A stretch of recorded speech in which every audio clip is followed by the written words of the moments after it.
sudah sejauh mana pemahaman kalian terkait sosiologi politik Indonesia? Tidak tahu. Saya tahu. Memang kamu tahu, Sherin?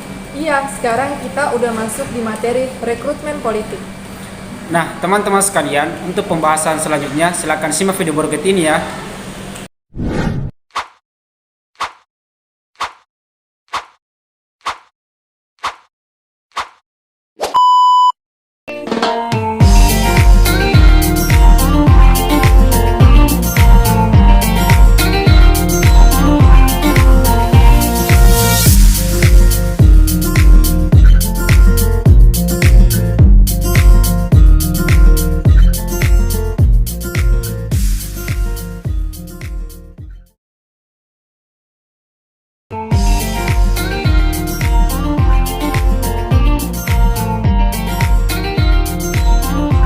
Kami dari kelompok 7 membuat video ini untuk menyelesaikan salah satu tugas dalam mata kuliah Sosiologi Politik Indonesia.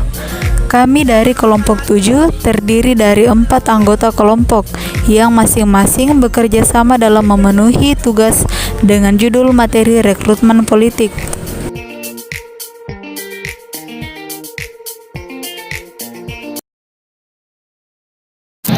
Teman-teman sekalian, sekarang kita masuk ke pembahasan pertama terkait pengertian rekrutmen politik.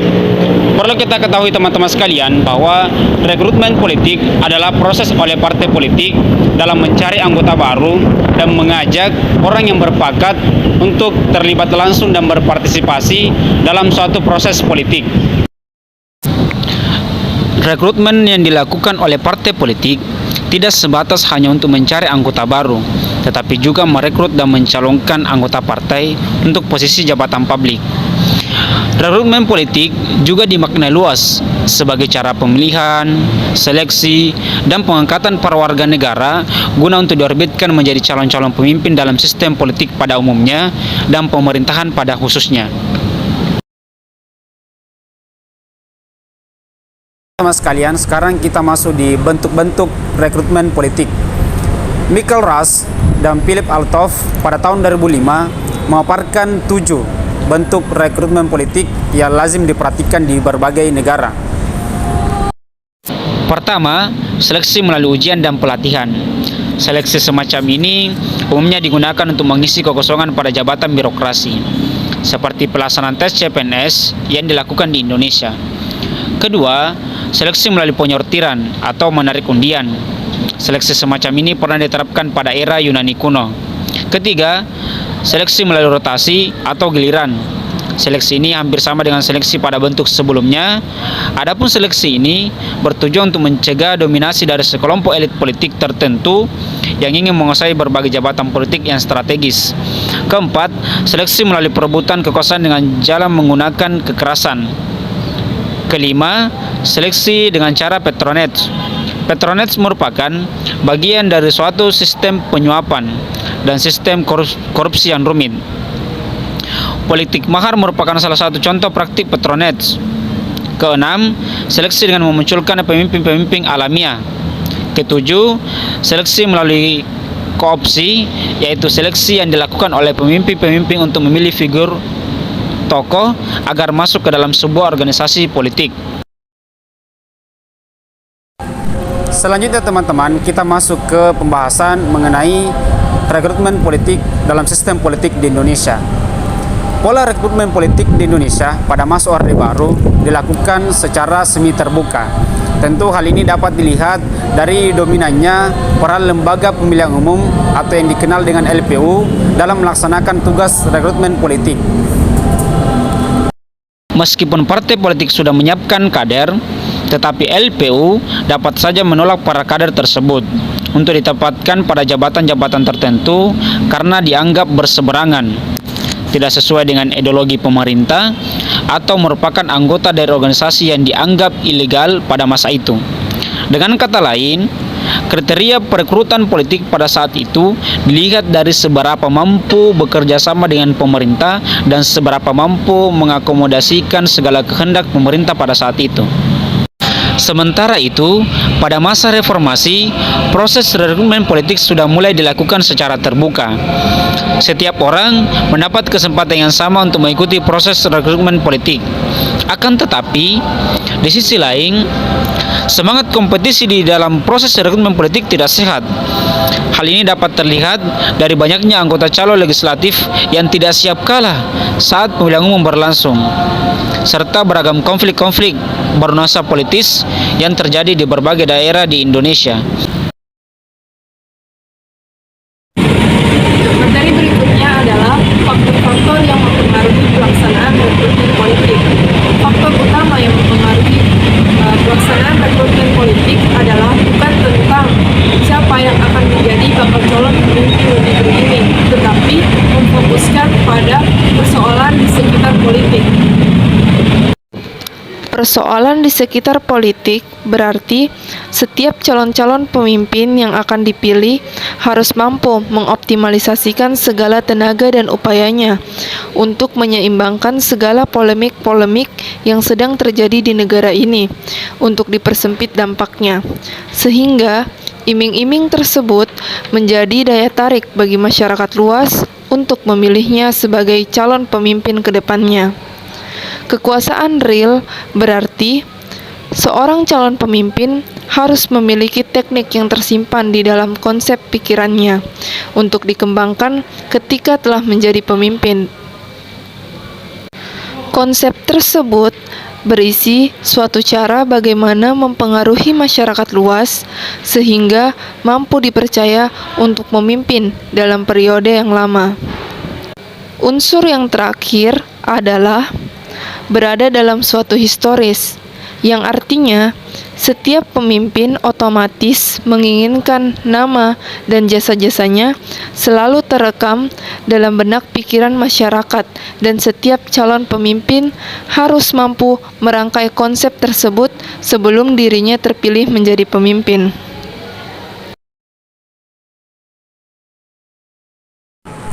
Prosedur-prosedur dalam rekrutmen politik sangat bervariasi, tergantung pada negara, partai politik, dan organisasi politik di dalamnya. Namun, secara umum, prosedur umum dalam rekrutmen politik adalah sebagai berikut. Yang pertama, mencari calon. Yang kedua, seleksi awal. Ketiga, wawancara.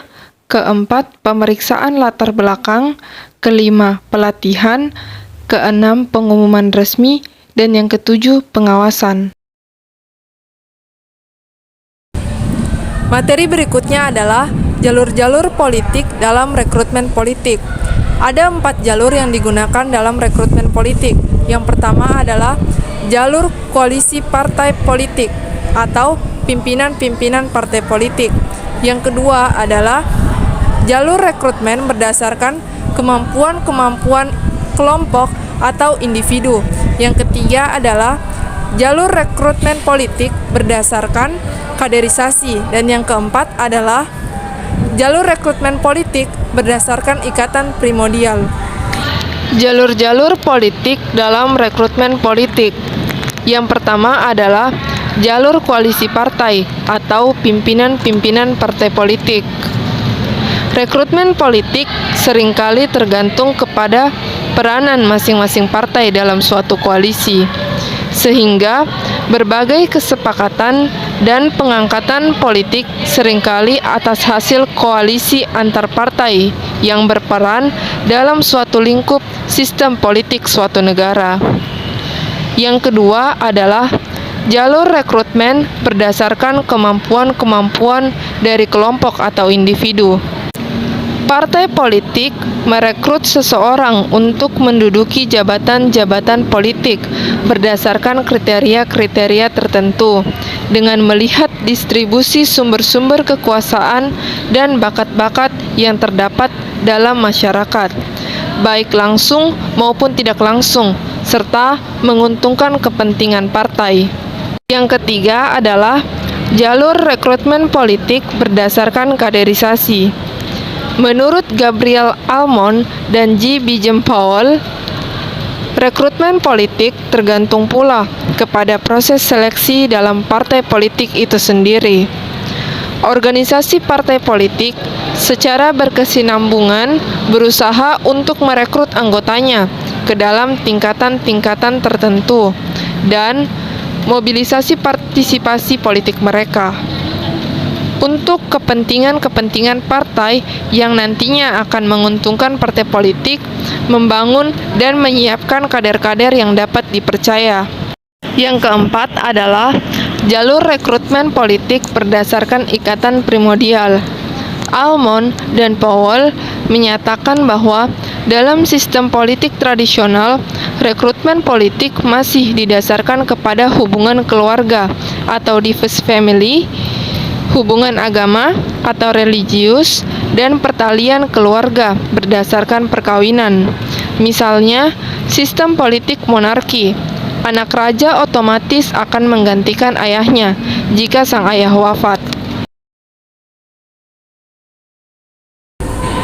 Materi berikutnya adalah mekanisme rekrutmen politik. Pertama-tama, mekanisme rekrutmen politik adalah bentuk, cara, atau proses pengisian jabatan-jabatan pada lembaga-lembaga politik, termasuk partai politik dan birokrasi atau administrasi yang dilakukan oleh orang-orang yang akan menjalankan kekuasaan politik. Nah, ada dua macam mekanisme rekrutmen politik, yaitu rekrutmen terbuka dan rekrutmen tertutup. Yang pertama, rekrutmen terbuka. Semua warga negara yang memenuhi syarat tertentu seperti kemampuan, kecakapan, umur, atau keadaan fisik mempunyai kesempatan yang sama untuk menduduki posisi-posisi yang ada dalam lembaga negara atau pemerintah. Suasana kompetisi untuk mengisi jabatan biasanya cukup tinggi, sehingga orang-orang yang benar-benar sudah teruji saja yang akan berhasil keluar sebagai jawara. Nah, ujian tersebut biasanya menyangkut visinya tentang keadaan masyarakat atau yang biasa dikenal sebagai platform politiknya serta nilai moral yang melekat dalam dirinya termasuk integritasnya.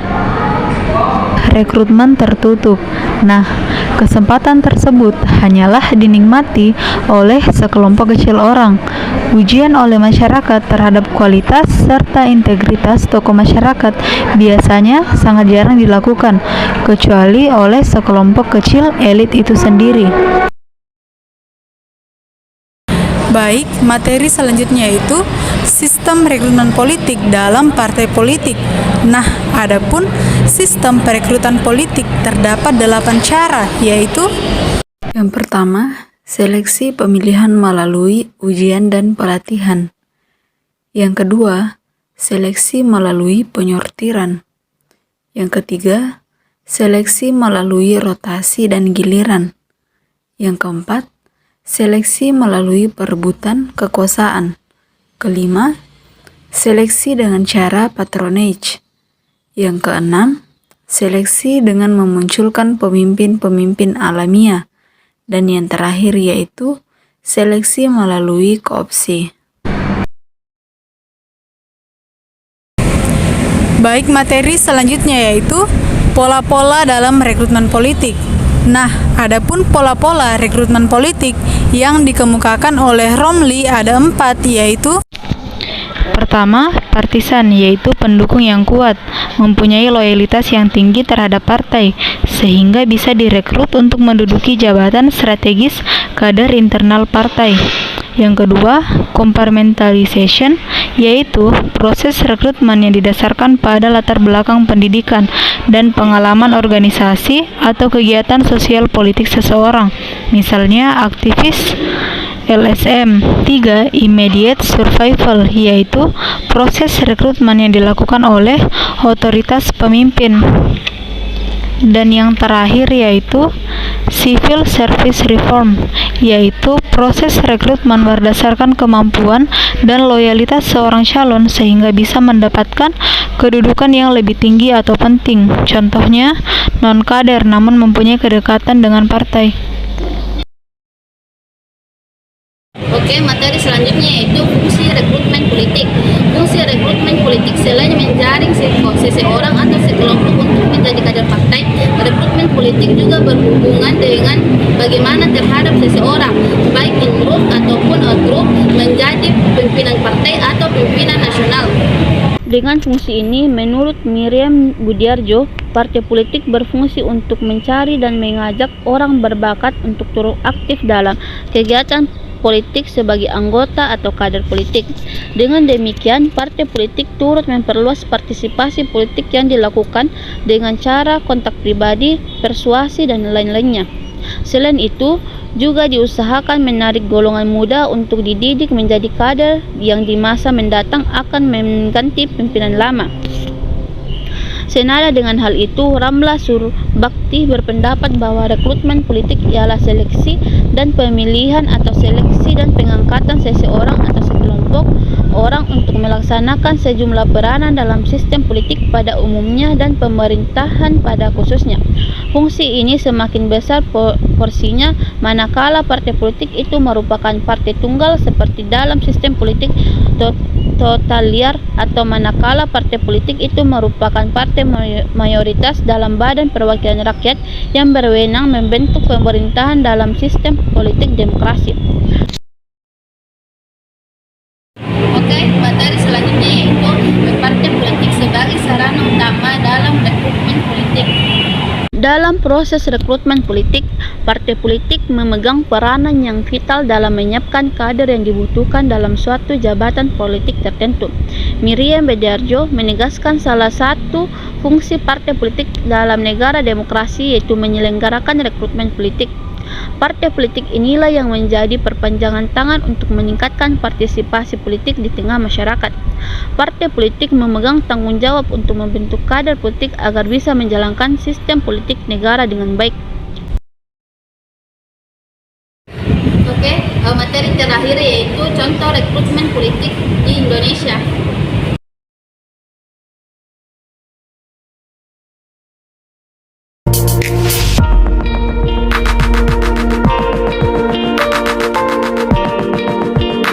Mata kuliah ini adalah apa ya? Pengertian rekrutmen politik. Dari prodi, dari berpengaruh. Belum.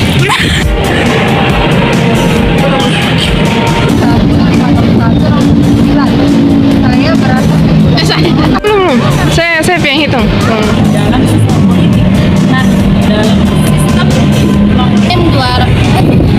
Astagfirullah. 200150. Selanjutnya yaitu fungsi rekrutmen. Pada orang muda kok.